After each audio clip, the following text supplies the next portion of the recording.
Tahukah kamu apa itu katabolisme karbohidrat? Katabolisme karbohidrat. Katabolisme karbohidrat yaitu reaksi pemecahan karbohidrat untuk menghasilkan energi dalam bentuk ATP. Contohnya yaitu respirasi aerob dan respirasi anaerob. Bersifat eksoterm atau eksergonik yang artinya melepas panas, ekso artinya keluar, term artinya panas. Jadi hasil akhir reaksi ini yaitu menghasilkan panas dan menghasilkan energi. Respirasi aerob. Respirasi ini melibatkan penggunaan oksigen.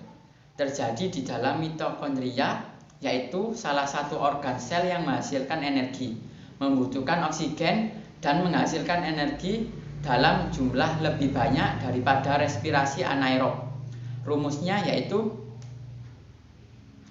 C6H12O6, yaitu glukosa, sistem pencernaan karbohidrat yang sudah dicerna pencernaan, kemudian diserap oleh usus halus, dibawa oleh darah ke seluruh sel, plus 6O2 oksigen dari sistem pernafasan dan terjadilah respirasi. 6H2O yaitu karbon dioksida, plus 6CO2 yaitu uap air, plus ATP atau energi dan panas. Reaksi kimia pada respirasi aerob dibagi menjadi 4, yaitu 1. Glikolisis atau penguraian gula, yaitu pemecahan glukosa bersenyawa yang memiliki 6 karbon menjadi 2 molekul asam pirufat senyawa yang memiliki 3 karbon. Terjadi di sitosol atau di luar mitokondria, menghasilkan 2 molekul asam pirufat, 2 molekul NADH, 2 molekul ATP, dan 2 molekul H2O.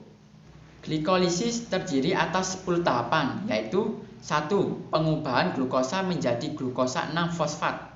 2. Kemudian glukosa 6-fosfat diubah menjadi fruktosa 6-fosfat.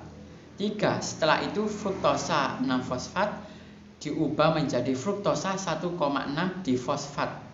4. Kemudian fruktosa 1,6 difosfat dipecah 4 menjadi dihidroksiaseton fosfat dan gliseraldehida 3-fosfat. 5. Karena glikolisis hanya memproses gliseraldehida 3-fosfat, maka dihidroksiaseton fosfat akan diubah menjadi gliseraldehida 3-fosfat. Ini menyebabkan terbentuknya 2 gliseraldehida 3-fosfat. 6. Masing-masing gliseraldehida 3-fosfat akan diubah menjadi asam 1,3 difosfogliserat. 7. Asam 1,3 difosfogliserat diubah menjadi asam 3 fosfogliserat. 8. Berlanjut dengan pengubahan asam 3 fosfogliserat menjadi asam 2 fosfogliserat. 9. Asam 2 fosfogliserat akan diubah menjadi fosfoenol pirufat. 9. Asam 2 fosfogliserat akan diubah menjadi fosfoenol pirufat. 10. Pengubahan fosfoenol pirufat menjadi asam pirufat. 2. Dekarboksilasi oksidatif atau reaksi transisi. Perubahan asam pirufat menjadi asetil-CoA terjadi di dalam matriks mitokondria, menghasilkan 2 asetil-CoA, 2 NADH, dan 2 CO2. 3. Siklus Krebs atau siklus asam nitrat. Siklus ini menggunakan nama Sir Hans Adolf Krebs, ilmuwan Jerman-Inggris pada tahun 1937. Terjadi di dalam matriks mitokondria, menghasilkan 6 NADH, 2 FADH2, 2 ATP, dan 4 CO2. Siklus Krebs terdiri dari 8 tahapan, yaitu 1. Asetil-CoA akan berikatan dengan asam oksaloasetat senyawa yang memiliki 4 karbon dan terbentuk asam sitrat senyawa yang memiliki 6 karbon. 2. Asam sitrat akan diubah menjadi asam isositrat senyawa yang memiliki 6 karbon. 3. Asam isositrat akan diubah menjadi asam alfa ketoglutarat senyawa yang memiliki 5 karbon dan menghasilkan 1 NADH. 4.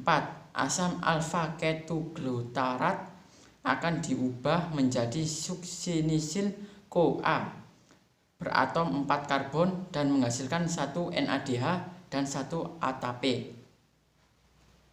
5.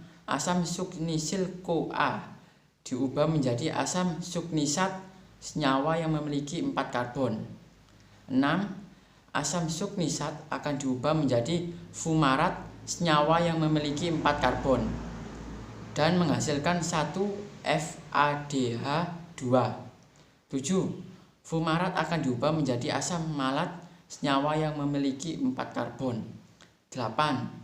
Asam malat akan diubah menjadi asam oksaloasetat lagi dan menghasilkan 1 NADH.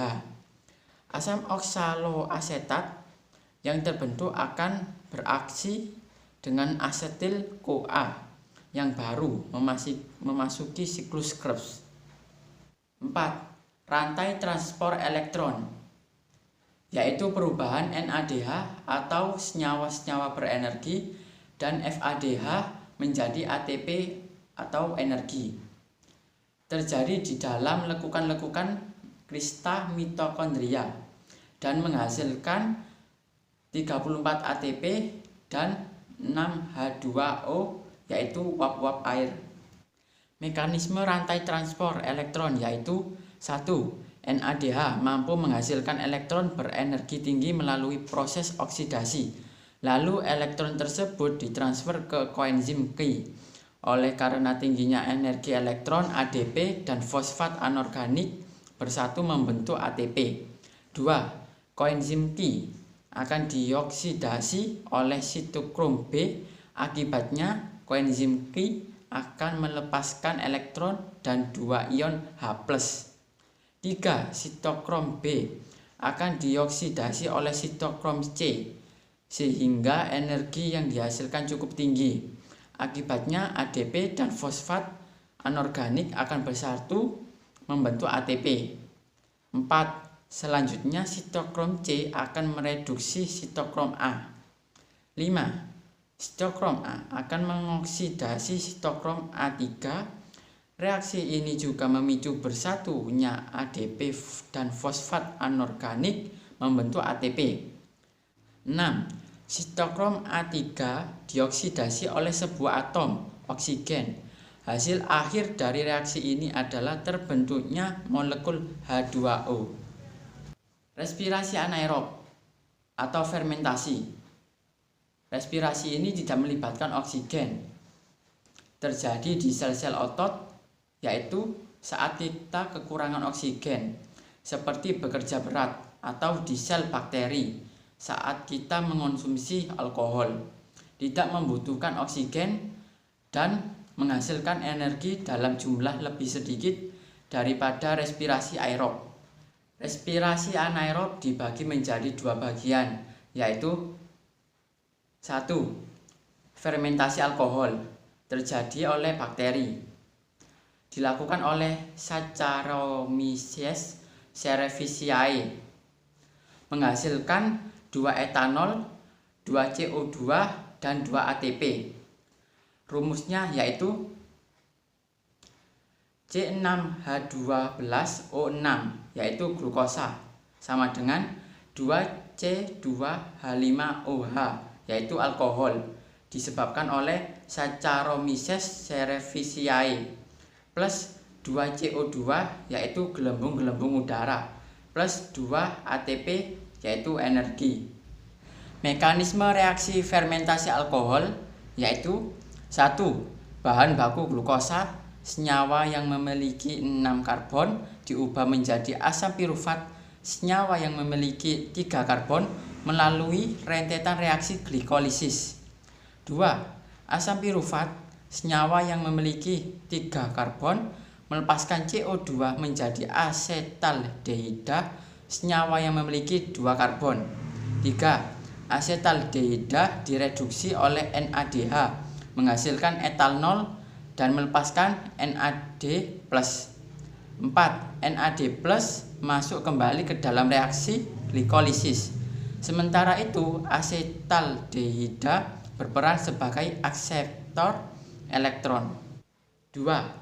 Fermentasi asam laktat terjadi di dalam otot, dilakukan oleh bakteri asam laktat, yaitu pembuatan susu atau yogurt, atau sel-sel otot, yaitu ketika kita kekurangan oksigen, menghasilkan 2 asam laktat dan 2 ATP.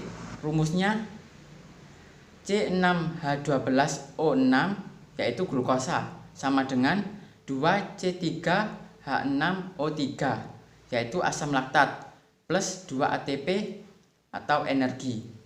Mekanisme reaksi fermentasi asam laktat yaitu 1.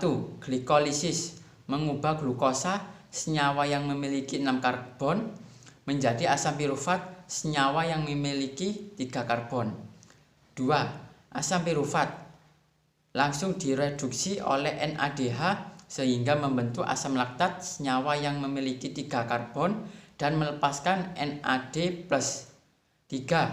NAD+ masuk kembali ke glikolisis. Asam pirufat berperan sebagai akseptor elektron.